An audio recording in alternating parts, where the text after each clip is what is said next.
Chapter 7. Outside sounds intruded into Yankuba's sleep, waking him up. Beside him, Makalay slept folded up like a child, hands tucked between her legs under the bedsheet, as though protecting herself from the coldness of the harmattan. Shafts of sunlight penetrated the cracks of the wooden window, indicating that Yankuba had woken up late. Smiling, he propped himself up against the head of the bed and peered down at his wife. Even in her sleep, Makalay retained her tempting beauty. Unconsciously, Yankuba reached out and caressed her cheek until she moaned. Then her thick eyelashes fluttered open. "Oh. You've woken up." Yankuba smiled. "You sleep terribly deeply, flinging your weight all over me. A herd of elephants could stampede through this room, and you'd not wake up." "Liar," she murmured, rubbing sleep from her eyes. "I woke up at your slightest touch." "That's because you are tuned to the same frequency as I am, in your subconscious." He chuckled and a cunning look shadowed his eyes. "Come here, my pretty, and sit beside me." Makalay shook her head and wriggled quickly to the foot of the bed. Already she was familiar with that flushed and cunning look on his face. A shiver of love ran through her as Yankuba grabbed up a pillow. "Do you want war?" he asked. "Or do you want peace?" Her eyes mocked him. "I want a peaceful war," she replied throatily, tensing for what she knew would soon follow. "Well now, my pretty," he said, "be prepared for peace." The war started. He hurled his pillow at her like a missile. She ducked, but the pillow hit her on the head, and she let out a startled cry. Giggling, she grabbed the pillow, fainted, and then flung it at Yankuba. He shifted to the right and caught the pillow. As Yankuba poised to hurl it back at her, she sprang forward and tackled him. Amid squeals of delight, they fought for possession of the pillow until they found themselves entangled in each other's arms. The pillow lay forgotten at the foot of the bed. Suddenly the door burst open. The intruder had not even bothered to knock. Yankuba and Makalay, still wrapped in each other's arms, twisted round angrily. At the doorway stood Pose, her mouth open in pleasant surprise, then it spread into a motherly smile of great understanding. Her grandchildren would come sooner than she thought, and this made her heart leap with delight. Her liking for Makalay soared to new heights. "What's the matter, mother?" Yankuba snapped. I just wanted to make sure you slept well." She saw a look of horror creep over Makalay's face. "And also you, my daughter, did you sleep well?" Makalay gulped dryly, unable to reply. There was a look of innocence on Posea's face, as though she wasn't aware of the crime she had committed and was still committing by her unwelcome presence. "I hope I haven't done anything wrong," Pose said sweetly. "I just wanted to, mother." Yankuba growled. "We need privacy." "But of course, my son," Pose retreated one step, then leaned on the door frame. "I will leave the two of you together. But remember," she noticed Makalay wriggling with impatient anger like a giant earthworm. "Oh, I really must go." With a girlish giggle she went out, closing the door behind her. Yankuba scrambled down the bed, leapt to the door and bolted it. He leaned his back against the door and gave Makalay an apologetic grin, letting his hands fall helplessly beside him. Makalay set her lips in angry lines and turned her face from him. "It's not my fault." Yankuba pushed himself off the door and started toward the bed. "My mother is like that. She thinks she can barge into my room as though I were still single." Makalay snorted and wriggled further down the bed. Her face was pinched as she sulked. "She's used to creep into my bedroom even in the dead of night," continued Yankuba, "just to see whether my head was lying comfortably on the pillow or not." He sat down on the side of the bed with a tender look. "In my mother's eyes, I am still a child." "Stop it," Makalay snapped. "You are not a child, and don't you ever say that to me again. And let me tell you this, Yankuba, I cannot, and will not, stay in this house if I don't have my privacy." "Cool down, love, cool down." Yankuba climbed onto the bed. Makalay shrank back from him. "It won't happen again, my dear. I'll talk to mother about it." "Oh, Kolai, don't draw back from me like that. You are my one and only." He reached for her, and she slapped his hand away. I see, you are declaring war all over again. Well, here I come. And he began to tickle her sides. She jerked around, shaking and shrieking with laughter, begging him to stop, which he didn't do. This is love war, he panted, still tickling her. A strategy is never a success until the objective is secured permanently. At that she made one desperate attempt and hurled herself at him. Like children in the rain they grappled and grunted with howls of exquisite delight. 2 weeks later, the priest, Pa Adekali, and his brother Sina, came to Dura and his household. With the priest were Mama Balo and her daughter, Fatmata. The priest wore his necklace of bones and canines, with large bands of amulets on his arms and small bells around his ankles. The intention behind this regalia was to inspire morbid fear and assure obedience. Dura and Pose came out to meet them. We have come on a matter of utmost importance, Sina announced, arranging one bow-leg in front of the other, his eyes shifting between the faces of Dura and Pose. Where's your son, Yankuba? We need him out here. He is not idle like you, Pose retorted. He is having his rest like all honest men. When did you become head of this house? Sina snarled. Or have you put on your husband's trousers? Shut your mouth. Dura hollered at him. You talk nonsense like a man with rubbish for brains. Are you now so presumptuous that you'd play the priest over us? My brothers, my brothers. Pa Adekali showed his stained teeth in a rusty smile, laying a restraining hand on Sina's shoulder. We have not come here seeking a quarrel. We have come on behalf of Mama Balo and her daughter, Fatmata. And what about them? Pose snapped. If looks could kill, the hate in her eyes would have struck the priest dead at her feet. What do Mama Balo and her daughter have in common with you meddlers? Bite your tongue, woman, the priest warned, with a stamp of his feet and tinkling of bells. We come in peace. When Mama Balo's husband fell to his death from a palm tree, she lost the protector of her interest and those of her daughter.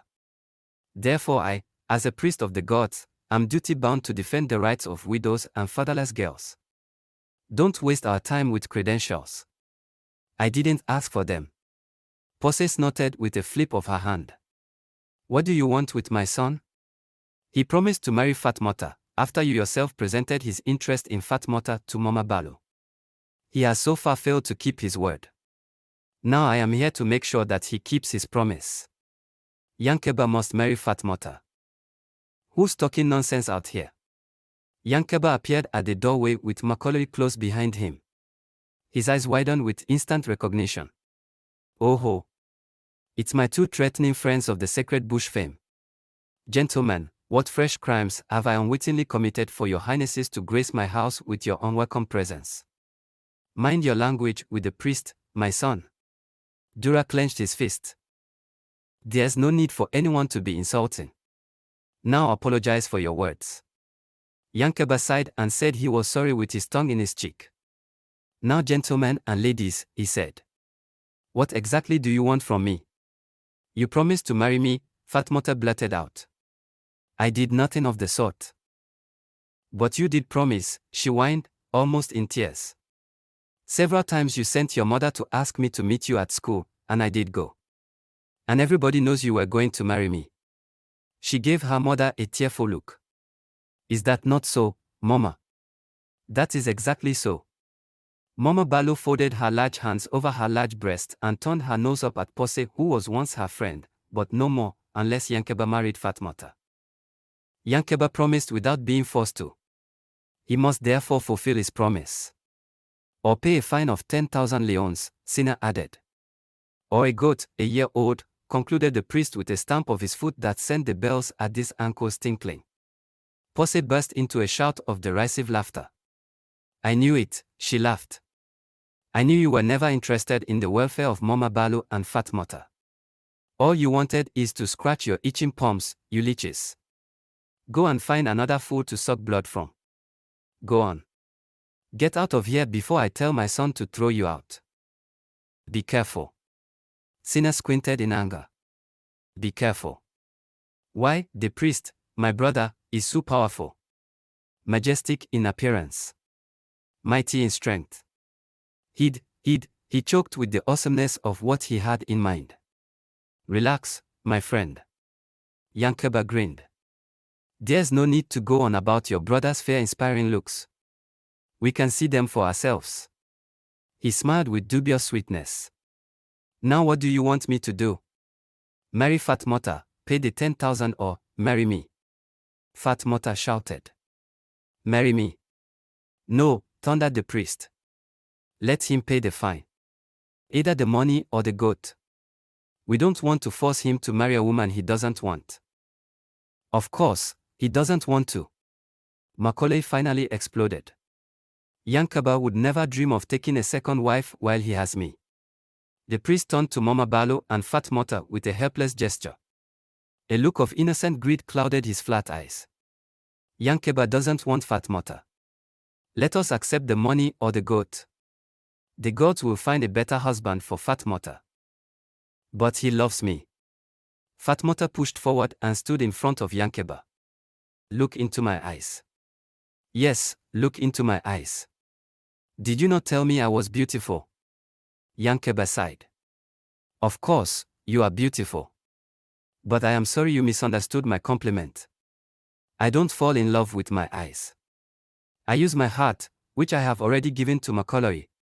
He paused. I cannot marry you. Fatmota stood aghast for a second, then burst into tears.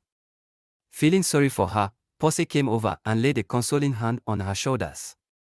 She slapped it off and fled to her mother, weeping on that lady's shoulders. Mama Balo gave Pose a peppery look that demonstrated that she had severed all friendship between them. Well, Yankuba. Pose swallowed thickly. There's actually no harm in having two wives. It's our tradition. Stop it, mother. Yankuba's face flushed with anger. Don't talk about a second wife.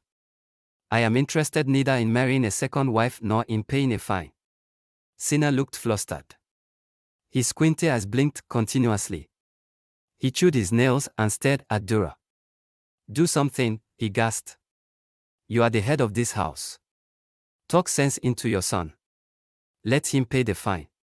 Why? My brother is awesome in power. I can't do anything, Dura replied, tight-lipped.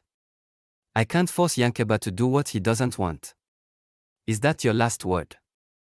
Gentlemen. Yankuba took a menacing step forward. From this very moment you are trespassing. Get out of my house. Yankuba and the two brothers stared at each other for a long, silent moment. So be it, Sina said at last. But you will all regret this foolishness.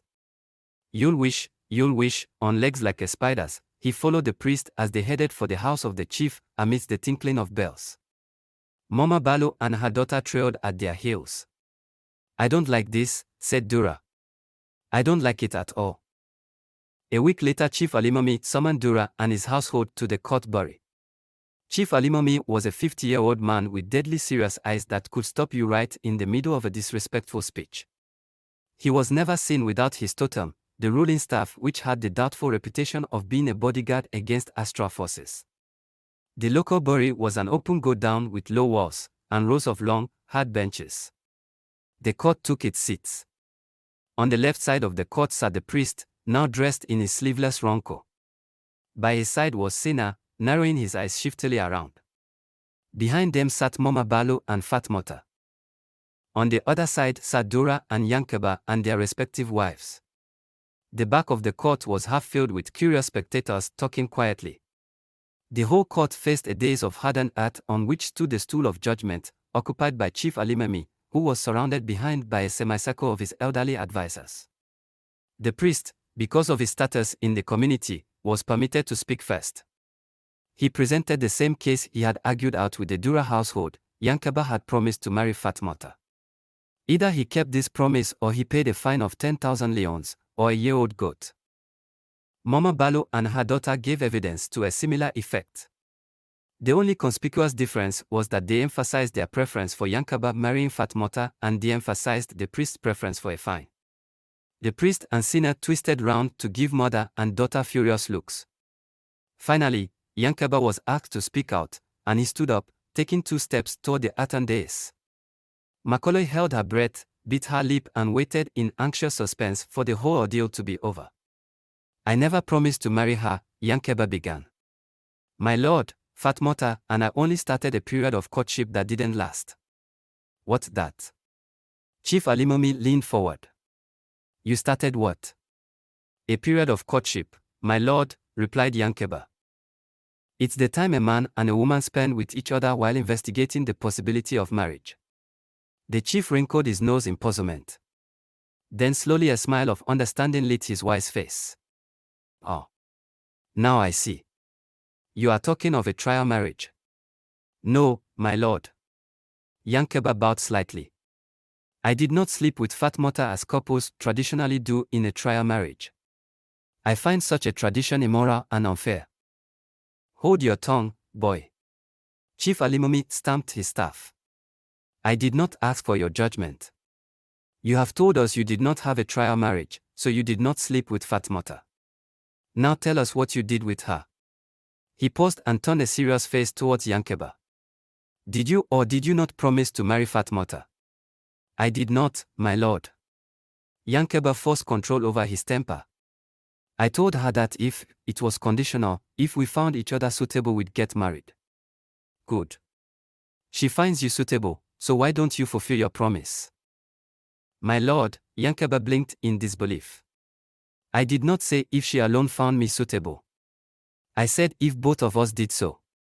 You see, my lord, marriage is not a unilateral agreement. Don't confuse me with big words. Chief Alimomi peered down suspiciously at Yankuba, concluding that he was here dealing with a man of great cunning, like the proverbial spider of folk stories, a man who could see beyond his nose and play with words in such a way that he would be exonerated from future blame. I don't know what to do with you, the chief said finally, sitting back. The priest, Pa Adekali, jumped to his feet and bowed, his knees pressed for room against each other. My lord, Yankuba is a man of uncommon intelligence and dubious foreign customs. His flat eyes twinkled mischievously in his domed head. Yankuba is a man who uses words like palm oil to smooth his passage through self-created difficulties. If we try verbal wrestling with him, we'll never pin him to the ground. Therefore, with due respect to your royal office, I propose that, instead of trying to force Fatmota on him, let him pay the fine we have imposed. A goat or 10,000 leons. Chief Alimomi compressed his lips and nodded thoughtfully as the priest sat down.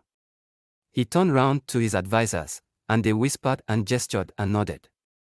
With a loud sigh, Chief Alimomi turned to face the court. His serious eyes roved around and rested on Dura. Dura, he said, you are the head of your family, the father of Yankuba. We'd like to have your opinion on the matter. With a groan, Dura rose slowly, fighting to control his confused mind. He hated being called upon to venture an opinion on his eccentric son. That was the sure way to bring shame on his head in front of the whole world. He decided, therefore, to tread cautiously. With due honor, my lord, he said, my son is an adult. Besides, or Ponanta, he is married. So, I think it is wise if he makes his own decisions on such a delicate and personal matter.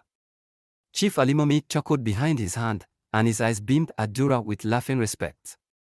So be it, Dura, he guffawed. I will honor your wish. You may sit. He turned to Yankuba. Can we now have your final word on the matter? Which do you prefer, marry Fatmota or pay the fine?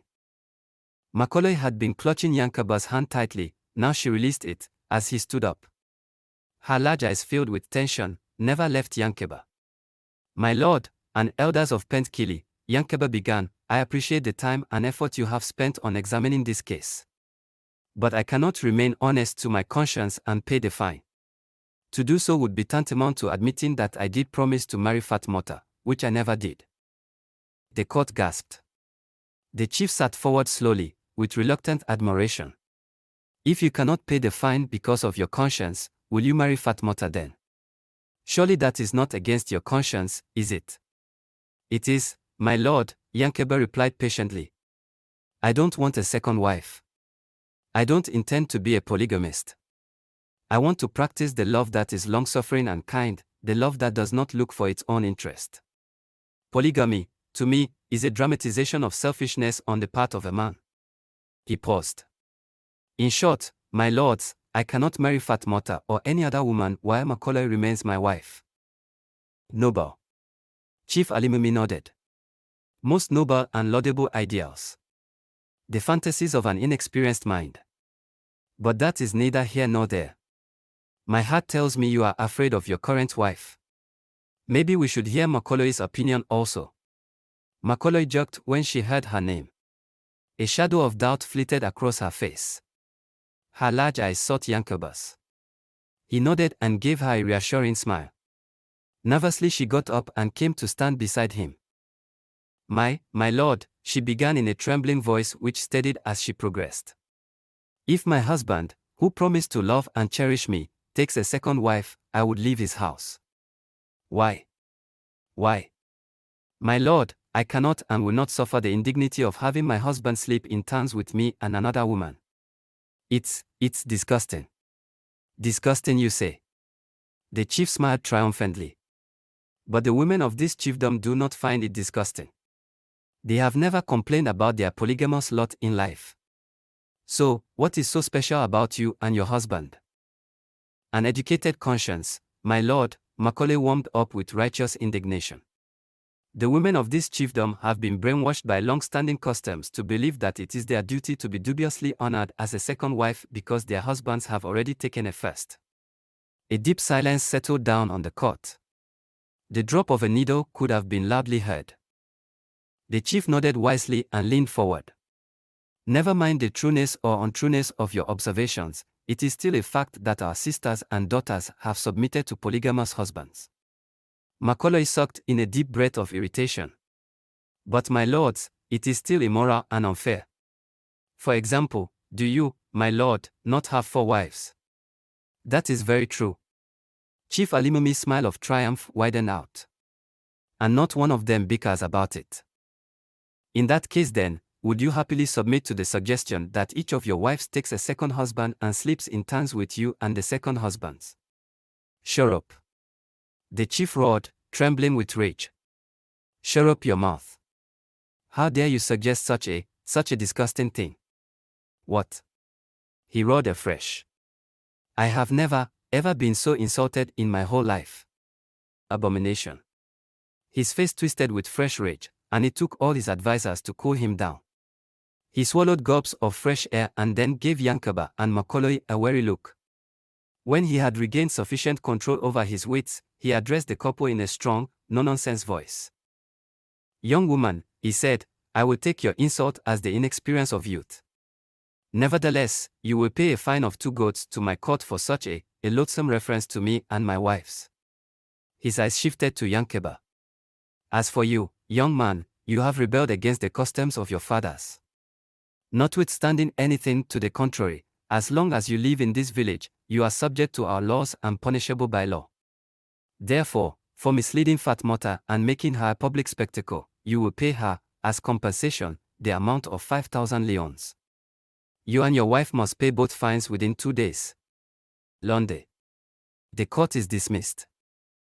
Dura had never felt so burdened with unhappiness as when he parted with his last 2 goats to help Yankuba pay Makalay's fine. They were his last animals. He brooded for days, not only for his animals, but also for what he was beginning to suspect about the priest, that he was as insatiable for money and sacrifices as a grave is for corpses. This suspicion nagged his mind for days, while Pose, in her womanly wisdom, avoided anything that would fire Dura's volatile temper. Dura wasn't the only man with something to worry about. Yankuba made a big hole in his savings when he paid the 5,000 leons to the court and also compensated his father with another 5,000 leons for the loss of his goats. As he groaned over this attack on his savings, Makalay began to pester him in the middle of the night. We've got to leave this place, she whined. Let's go to Freetown and live our own lives. We can't just stay here in this fakai forever. Of course not, replied Yankuba. I told you a long time ago that I intend returning to Freetown. But we can't just go like that. We need money, both for the trip and for living until we get a good job. He sat up and looked her over tenderly. We have to be practical, my pretty, not just wishful. Freetown is not a hospitable place. Talk, Talk is all you ever do, she cried out. Is this bush a hospitable place? We have already spent 3 months in this village, and nothing ever happens here. Look at us. We live like outcasts. After that silly case, nobody treats us like people again. Why? Take it easy, Yankuba said gently. Just take it easy. It's past midnight, and you are beginning to raise your voice. I don't care, she yelled, raising her voice more. What kind of marriage is this? I am not happy. Nothing ever happens here. There's absolutely no place in this village to go except to another part of the village. I'm sick of this life. She broke down and sobbed. If there was one thing Yankuba had in common with the biblical Samson, it was that he could not withstand the tears of his wife. He reached out for Makalay, but she shrank back from him. He tried again and she slapped his hand. With a loud sigh, he sat back sheepishly and watched her for a long, painful time, until she tired of crying and fell asleep at the foot of the bed. Tenderly, Yankuba lifted her head and put a pillow beneath it, kissed her lightly on the lips and curled up to sleep beside her.